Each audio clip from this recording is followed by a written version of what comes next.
Thanks, Evan. Well, Helena Guergis and Raheem Jaffer, they're like the house guests that just won't go away at the cottage of the Conservative Prime Minister.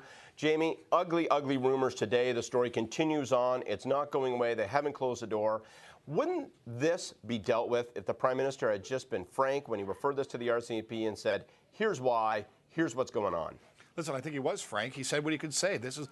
Very serious allegations were brought to him by a third party, now being reported to be a private investigator, worried about blackmail or whatever. We don't know if that's true or not, but that's what the Prime Minister was confronted with. He instantly called in the cops, or at least referred it to the cops, more accurately, and referred it to the House Ethics Commissioner. He acted appropriately. He acted right within his authority. He did exactly the right thing. Now, I know that comes as a surprise to you because you guys, when you had the chance, didn't do that, and you certainly didn't do it swiftly, whether it was Shawinigan or insider trading in the Department of Finance or whatever else happened to come along. This is a Prime Minister that holds his government to a higher standard. He said it from day one. He actually said it from before day one. His first piece of legislation was the Accountability Act, and he's been acting that way ever since. So yes, he is going to put it behind him.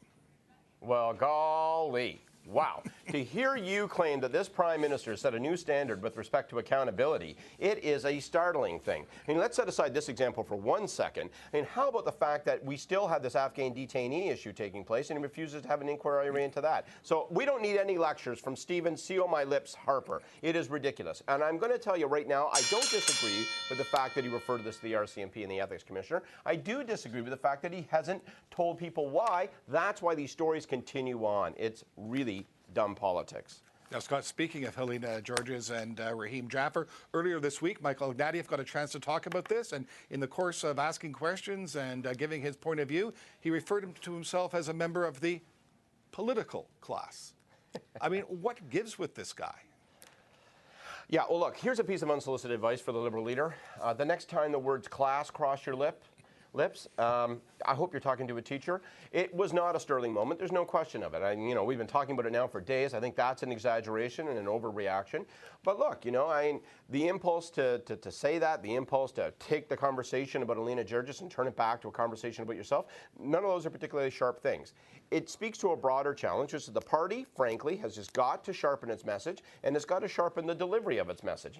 What I want to hear from the Liberal leader, two things. One, what do you get when you vote Liberal? Here are the things that matter. These are the priorities we have. This is how it connects to real people and why you should care about us. And second, why I'm in politics. I know Michael Ignatieff. He's in politics for the right reasons. He's well motivated. He's a determined guy.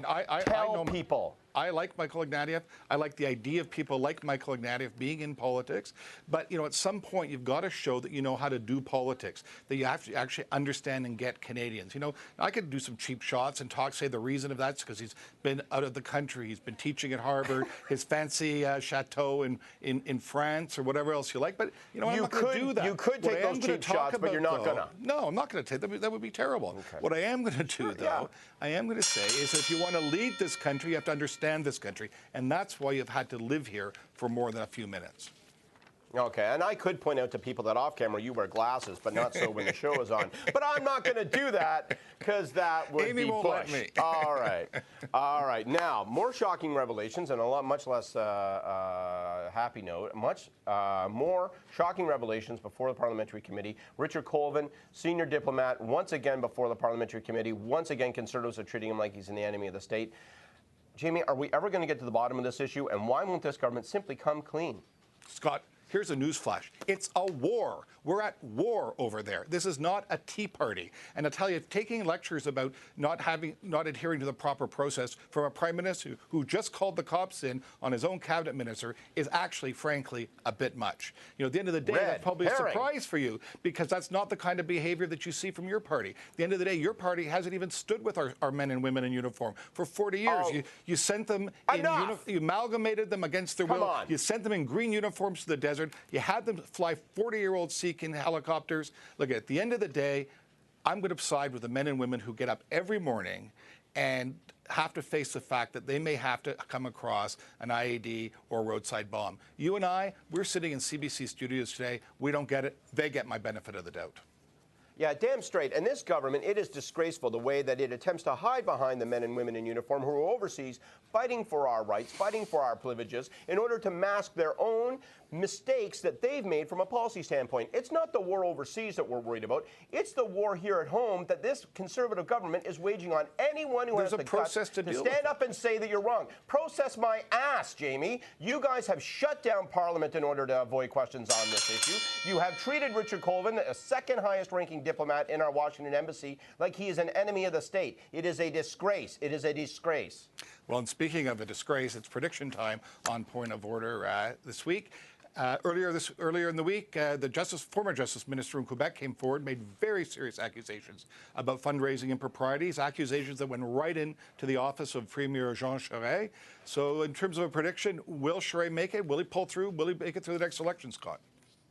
Yeah, I think he will make it through the next election, but it would be very unwise to underestimate exactly how serious and how critical this issue is. I mean, it's been lasting now for a while. We've seen questions with respect to the construction industry.